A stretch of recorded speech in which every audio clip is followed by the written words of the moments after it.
Dasal po natin ang ating mga kababayan, ang mga nakatira sa Los Angeles, California. Diyan sa may area ng Hollywood ba yun? Kung saan marami daw hong artista. Kita nyo naman ho yun nangyari, ano ha? Marami hong spekulasyon, haka-haka na mayroong nag-mock sa ating Panginoong Diyos before mangyari itong wildfire na ito na grabe ho. Alam nyo ba na nauubusan ho sila ng tubig? No. At atong mga bombero, di umano, ang mga otoridad, ay sa swimming pool na kumukuha ng pangbuhos po ng tubig, mga kaibigan. At kung makikita ho ninyo, parang Sodom and Gomorrah. Kaso kakaibang pangyayari. Yun ang nangyari ho doon. Nakakatakot. Nakakatindig balahibo po yung pangyayari. Nakakalumo ho yung makikita ho ninyo. Pero nagtataka yung iba, bakit may mga bahay na nasa gitna ng mga tinupok ng apoy na abong-abong ngayon ng standstill pa rin. Sabi, it's a miracle. Oh. Diba? At meron din mga kwentong natanggap tayo na may mga artista na lingid sa ating kaalaman na hindi rin ho nadamay ang kanilang mga tahanan because of, daw sabi ho nila, because of sila po ay may mga charity works na para bang religious, there are religious na mga celebrity, no? Napapanood naman natin sa social media, grabe, di ba? Yung how they mock God, mga kaibigan, dito sa isang patinpalak na ito. So this is a lesson, di ba? Marami na hong ganyang pangyayari, mga kaibigan eh. Noong unang-una pa, marami ng storyang ganyan. Merong nagsabi na ganito, wala siyang Diyos, wala siyang ganito. Yung isa, hinamon pa yung Diyos. Tinaho nangyayari. Yan ang wag na wag ho natin gagawin, partner ha. Wag na wag nating sasaulalain. Sa tama ba ako? Saulain. Tama, no? Oo. Ang Panginoong Diyos, mga kaibigan, wag nating subukin ho ang Panginoong Diyos. Kahit hindi po natin siya nakikita, wag na wag ho natin gagawin yan. Okay? Kung ayaw niyong mangyari ang mga nangyayari na nagpapatotoo noon pa man. Alright? Bago tayo magsimula sa ating talakayan today, meron ho tayong isyong pag-usapan. Pero ang tanong ko, Darlene, today, paano mo malalaman if you really are truly walking in the Lord's path or not? Iba ho yung pagiging Kristiyano eh. No. Iba yung, hindi, Kristiyano ako eh. Iba yung sa salita lang. Sa salita lang na, hindi, nagsisimba ako eh. Linggo-linggo nga nagsisimba ako. Linggo-linggo nga nagdo-donate ako eh. Linggo-linggo nga nasa church ako, di ba? Pero ngayon kung nasa church ka. Pero ang tanong ko dito, paano mo raw malalaman kung ikaw ay nasa tamang direksyon at sinusunod mo talaga, masasabi nating ikaw ay follower ni Jesus, mga kaibigan? Ano yung great sign, partner? One of the great signs. Sige nga. Parang ayokong ituloy eh. Parang, alam mo, napakasimpleng salita, Darlene. Napakasimpleng salita. Pero alam mo, napakahirap gawin. Ilang letters? 7. 7. Ang makakahula, bigyan Parang natin alam ng ko na. radyo. Biro lang. Parang may idea na ako. May idea ka na? Oo. Sige, sabihin mo na. Forgive. Ang galing mo, Darlene. Galing ni Darlene. Pero totoo po yung sinasabi niya. You know, sabi ho nung aking pinanood, one of the, ano rin ho ito, pare ho ito, sabi niya, one of the greatest signs, mga kaibigan, one of the greatest signs that you truly walking in the Lord's path or not is the word forgiveness.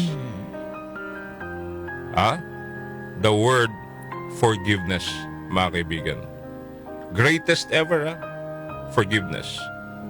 At sinasabi niya, that proves to you 100% beyond any doubt that you are walking in the Lord's path when you are able to forgive person. Wait a minute.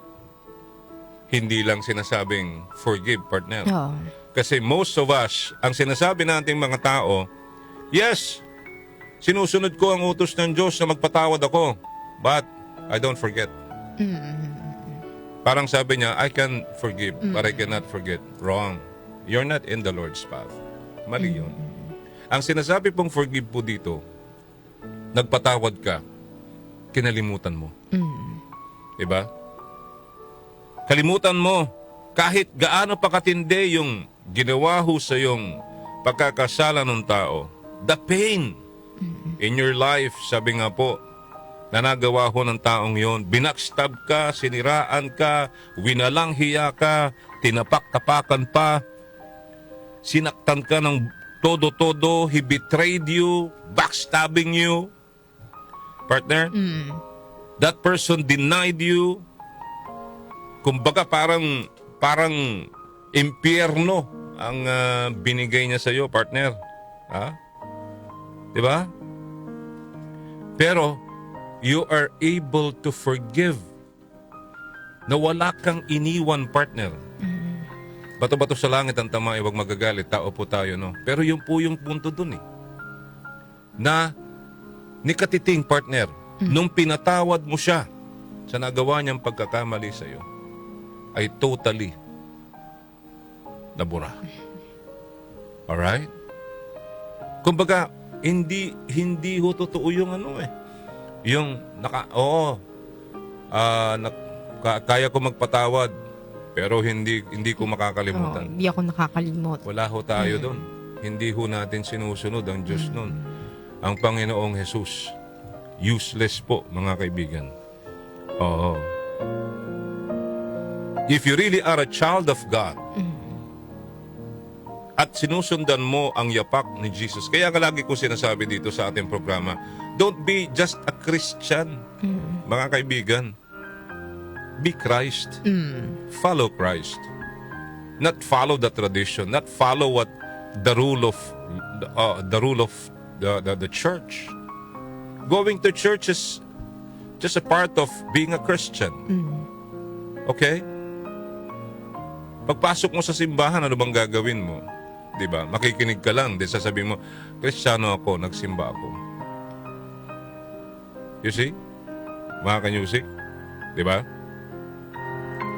If you are in so much pain, sufferings, burdened, what else, afflicted, lonely, you're in struggle, kayo po ay sobrang matindi yung nagawa hong sakit, sama ng loob po sa inyo. Pero sinasabi ho nga niya, the greatest sign, one of the greatest signs ever, na masasabi ho natin, you're on the right track, you're on the right path with the Lord, is to forgive. Forgiveness. Pwede ba yun, Darlene? Ha? Pwede ba yung sinasabi ko? Sabi ho sa Mateo, mga kaibigan, sa Mateo tayo. Sabi ho sa Mateo, sapagkat kung pinapatawad ninyo ang mga nagkakasala sa inyo, patatawarin din kayo ng inyong Ama na nasa langit. Ngunit, kung hindi ninyo pinapatawad ang inyong kapwa, hindi rin patatawarin ng inyong Ama ang inyong mga kasalanan. Now, tanong, kung sasabihin po ninyo, napatawad na po namin, Lord, napatawad mo namin. Pero alam mo sa sarili mo na hindi mo makakalimutan yung ginawa sa iyo, maliho yun. Maliho yun. Kumbaga, ang gusto niya sabihin doon, partner, napatawad mo siya, ibig sabihin, back to zero tayo. Oo. Diba? Back to zero ho tayo. Doon po sa tao nagkasala sa atin. Hindi lang ho ito para sa mga disipulo ng ating Panginoong Jesucristo, pero sinasabi ho sa Kolosas, kaya nga dahil kayo'y hinirang ng Diyos. Tayo po, hindi lang ho ang mga disciples ang hinirang ng Diyos, mga kaibigan. Minamahal niya at pinili para sa Kanya. Pinili niya tayo eh. Kaya-questionin ako, paano pinili Joel? Kaya nga ginusto niya magpapako sa krus eh. Diba? Kaya nga ginusto niyang bumaba sa lupa at maging anak ng tao eh. Mga kaibigan eh. Dahil mas pinili niya ho tayo. Okay? Minahal, pinili tayo. Dapat daw tayong maging mahabagin, mabait, mapagkumbaba, mahinahon at mapagtiis. Magpasensya tayo sa isa't isa. Kung may hinanakit kayo, kanino man, magpatawad kayo gaya ng pagpapatawad sa inyo ng Panginoon. Which is, sabi ko nga po, napakadaling banggitin yung salitang pagpapatawad, forgiveness, pero napakahirap pong gawin sa totoong buhay. Hindi po ba? At higit sa lahat, taglayin ninyo ang sinasabi ho, ang pagmamahalan na siyang nagbubuklod sa lahat sa ganap ng pagkakaisa, mga kaibigan. At paghariin ninyo, eka po sa Kolosa, sa inyong puso, sa ating mga puso, ang kapayapaang kaloob ni Kristo, sapagkat iyan ang dahilan kung bakit kayo tinawag sa iisang katawan.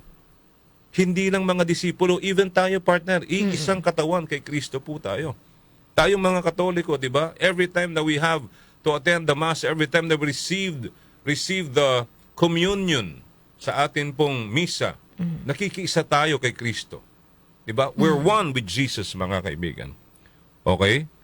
Ang salita po, mga kaibigan, ni Kristo'y hayaan nating lubusang manatili po sa ating puso.